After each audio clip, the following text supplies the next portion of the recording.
Je voudrais lire un certain nombre de textes. Cela sera fait sur plusieurs vidéos.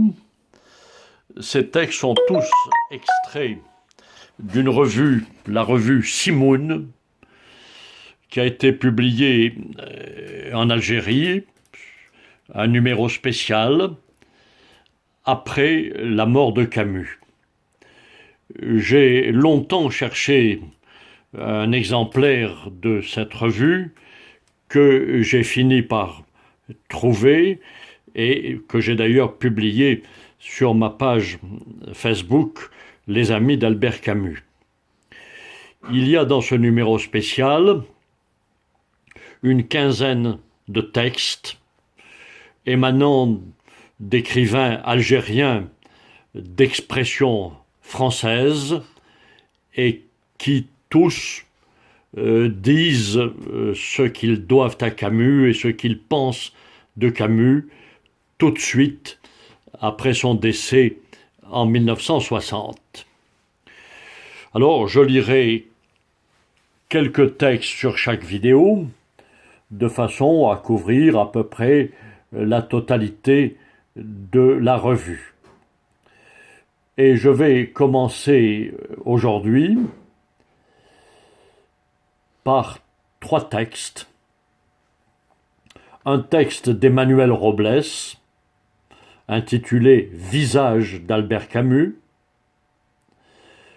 que je ferai suivre d'un texte de Mouloud Feraoun, qui a pour titre « Au-dessus des haines », et enfin un texte de Gabriel Audizio, dont le titre est « Fidélité de Camus ». Commençons donc par le texte d'Emmanuel Robles, qui s'appelle « Visage » d'Albert Camus. Ce soir du 4 janvier, dans la petite mairie d'un village de l'Yonne, je retrouvai Camus pour la dernière fois. On avait étendu le corps sur une civière. Je relevai le drap. Sous la lumière d'une lampe nue, il avait le visage d'un dormeur très las, enfoncé dans un épais sommeil. Mais une longue égratignure barrait le front, comme un trait définitif en travers d'une page, comme le paraphe même de la mort. À cette image qui me hante souvent, je veux superposer celle lumineuse du jeune homme que je rencontrai il y a plus de 20 ans à Alger, dans la minuscule librairie d'Edmond Charlot. Charlot, qui commençait alors sa carrière d'éditeur, avait donné à lire le manuscrit de mon premier livre, L'Action, à Camus, dont je connaissais seulement le nom, pour avoir assisté à quelques spectacles du théâtre de l'Équipe. Je me souviens que j'étais en avance au rendez-vous. Je venais d'arriver de Blida, où je faisais mon service militaire. De la soupente, où Charlot avait installé son bureau, je vis entrer un garçon maigre, au visage osseux, avec un air de gravité qu'atténuait une certaine ironie du regard. Les premiers mots de Camus furent pour me questionner sur mon expérience de la caserne. Ensuite, il m'entraîna dans un coin du café des Facultés, rue Michelet, pour parler de mon manuscrit. Dans ce récit de violence et de passion brutale, une page l'avait particulièrement retenue, celle où j'évoquais la hantise de la mort qui obsédait l'un de mes personnages. Qu'on me pardonne de me citer, mais j'ai là sous les yeux le feuillet, avec dans la marge la petite croix que Camus inscrivit au crayon. Je disais que cette angoisse, parfois, semblait vider la vie de tout sens et que chacun de nous faisait effort pour s'en délivrer. Les hommes passent comme l'eau d'un fleuve, et parce qu'il y a toujours des hommes, on oublie que ce ne sont pas toujours les mêmes. On finit par se croire éternel, comme ces foules, point de suspension, fermez les guillemets.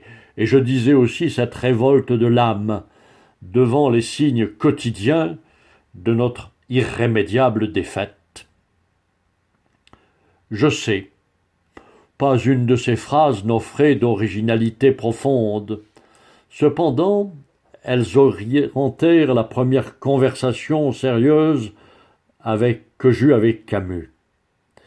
Les Espagnols, a écrit Hemingway, savent que la mort est inévitable et l'inévitable réalité. La seule chose dont un homme puisse être sûr, la seule certitude, ils pensent beaucoup à la mort, et lorsqu'ils ont une religion, c'est une religion qui croit que la vie est beaucoup plus courte que la mort.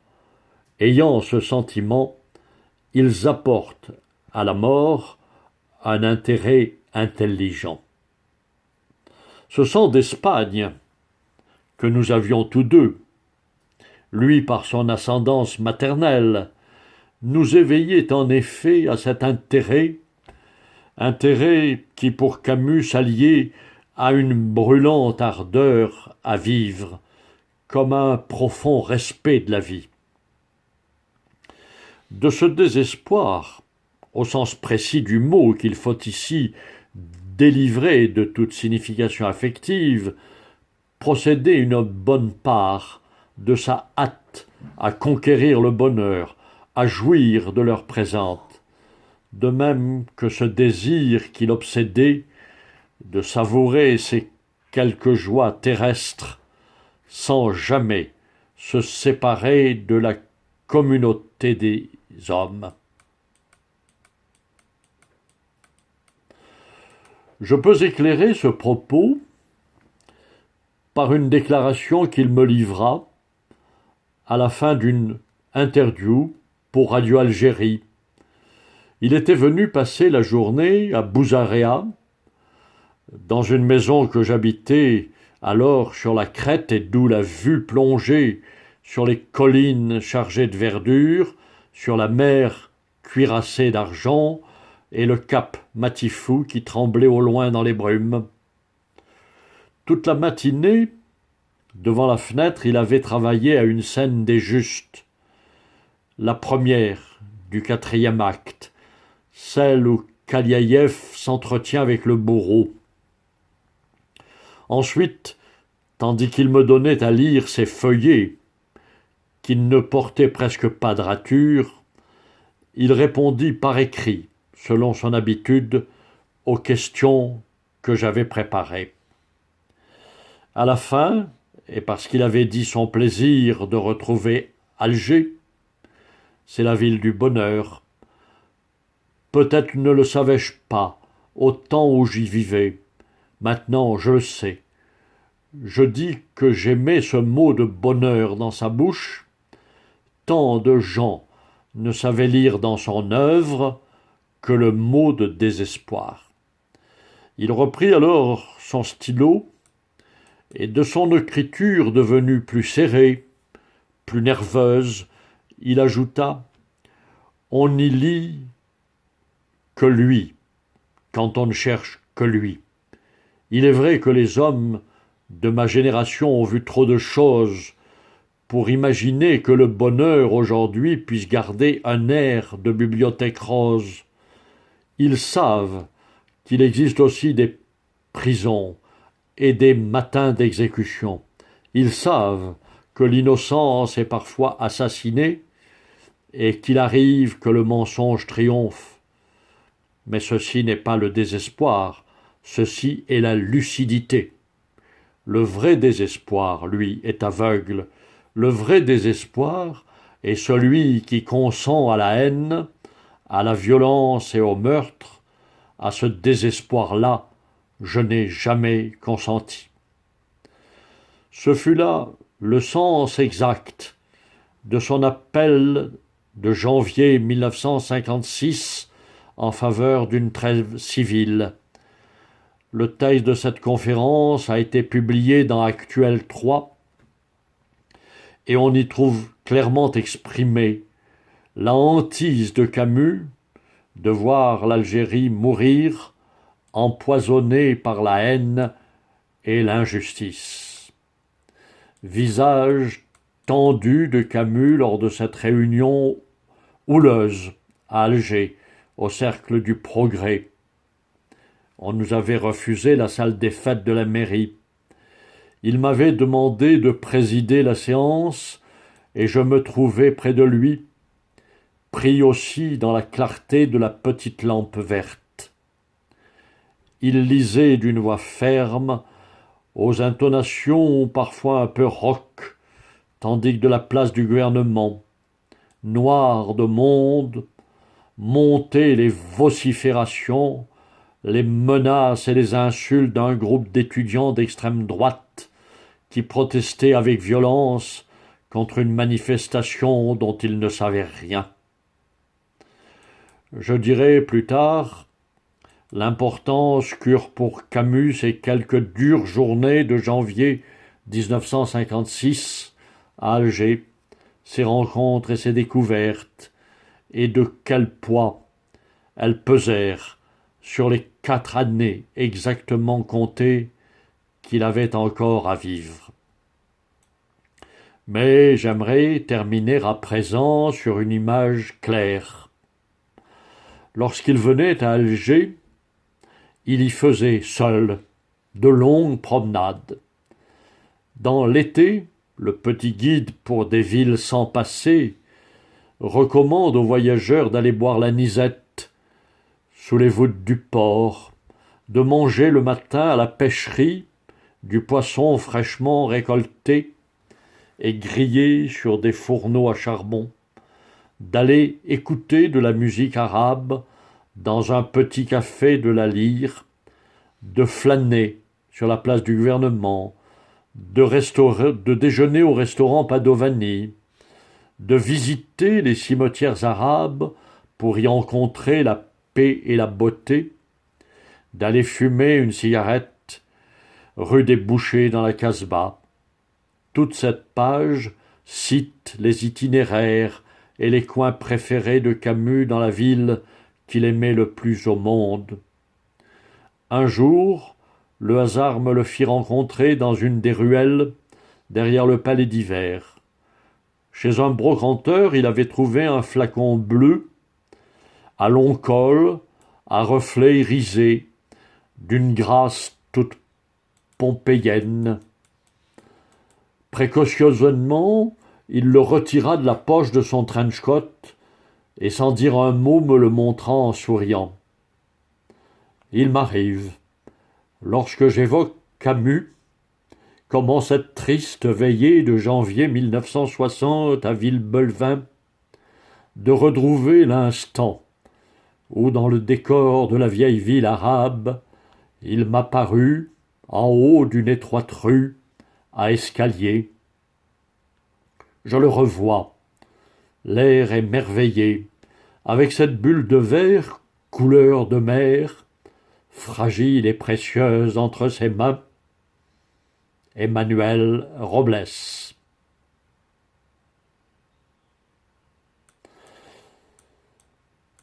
Et maintenant de Mouloud Ferraoun, au-dessus des haines.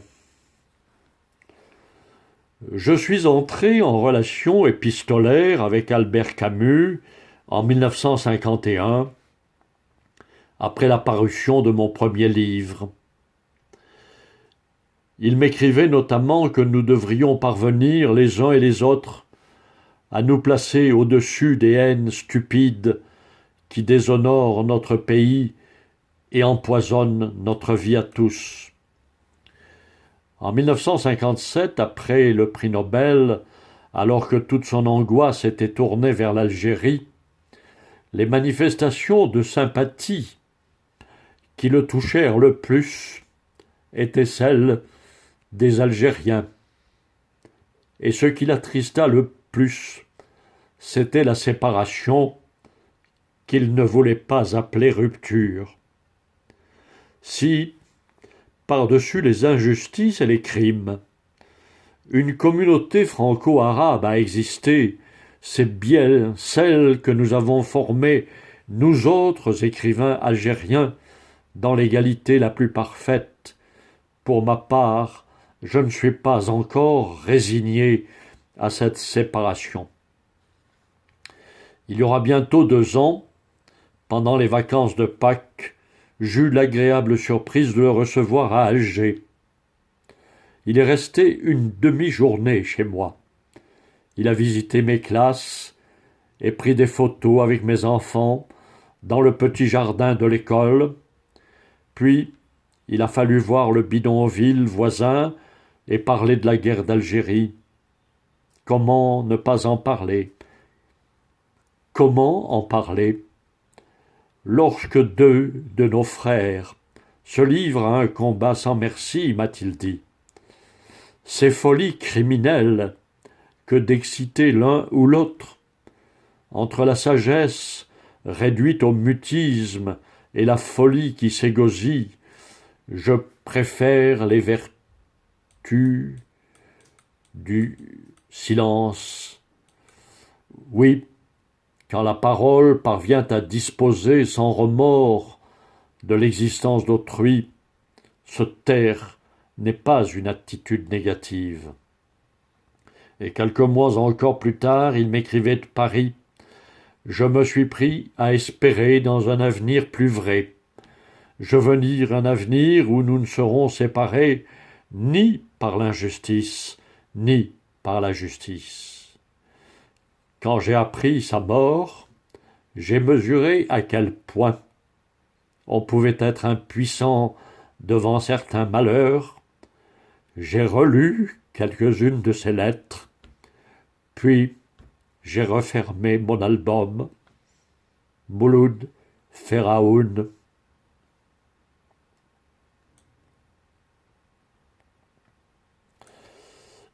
Et maintenant de Gabriel Audisio, Fidélité de Camus. C'est une lettre qu'il écrit au rédacteur de la revue Simoun.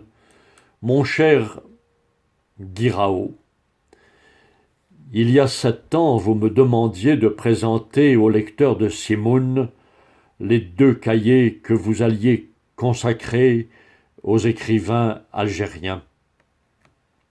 Avec quelle joie je répondis à votre appel. Pendant plusieurs années de suite, je me suis plu à les présenter ainsi, dans de nombreux articles et conférences, d'un bout de l'Europe à l'autre, de la Finlande à la Grèce. Je ne devais cette activité qu'au bénéfice de l'âge, peut-être à un certain rôle de précurseur que j'avais pu jouer pendant les années d'avant-guerre, et sûrement à mon souci fraternel de faire comprendre ce qui unissait entre eux tous ces écrivains, le phénomène qu'ils représentaient en commun. Car, pour ce qui est de leurs vertus individuelles, ils n'avaient pas besoin de mon secours, leur talent suffisait à les affirmer, souvent avec un éclat qui pouvait aller jusqu'au retentissement universel. C'est ainsi que, toujours, et cela irait sans le dire, le nom, l'œuvre d'Albert Camus, s'offrait des tout premiers pour illustrer de tels propos. Et voici qu'aujourd'hui, je viens m'associer à l'hommage que Simoun rend à Camus mort. Avec quel chagrin inapaisé je remplis ce devoir funèbre. Oui, nous sommes entre nous. Vous avez justement voulu que nous restions ici en famille. Cette famille des Algériens écrivains, à laquelle depuis 10 ans vous m'accordiez vous aussi tant de soins généreux.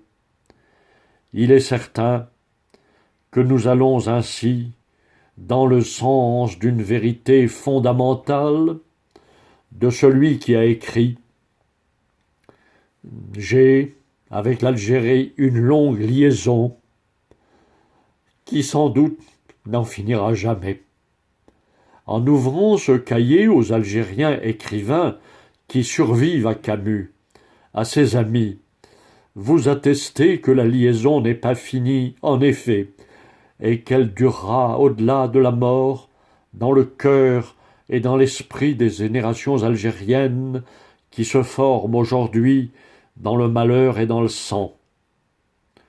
On entend bien que mettre sur l'accent sur la fidélité de Camus à son Algérie natale ne saurait aucunement réduire la portée de son œuvre à un régionalisme. C'est le contraire qui est vrai. J'ai dit ailleurs, et je tiens à affirmer de nouveau, que l'universalité de Camus prend sa source précisément dans son terroir originel. Elle ne le réduit pas non plus à un nationalisme. Sans doute rien ne s'opposerait à ce que d'autres y prissent appui pour affirmer le leur, mais Camus et son œuvre se situent au-delà. Il faut voir sa patrie algérienne et ses hommes non pas dans leur réduction à un type local, mais comme une ouverture sur le monde et l'humanité. C'est pourquoi, quel que soit le destin futur de l'Algérie, Camus restera certainement une des plus véritables incarnations de son génie, comme le fit, entre autres, dans d'autres siècles, en d'autres langages, l'Augustin d'Hippone, l'Ibn Khaldoun de la Qala del Beni Rached. J'imagine assez bien, sur un haut lieu nord-africain, d'où l'on verrait la mer, une stèle à 3 pans, où ces 3 figures seraient gravées.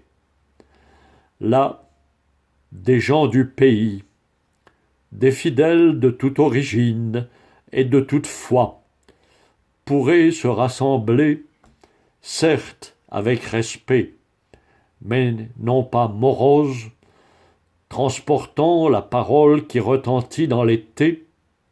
Je crois qu'ils se reconnaîtraient, frères, à ce rire d'amitié qui les prendrait devant la triple effigie.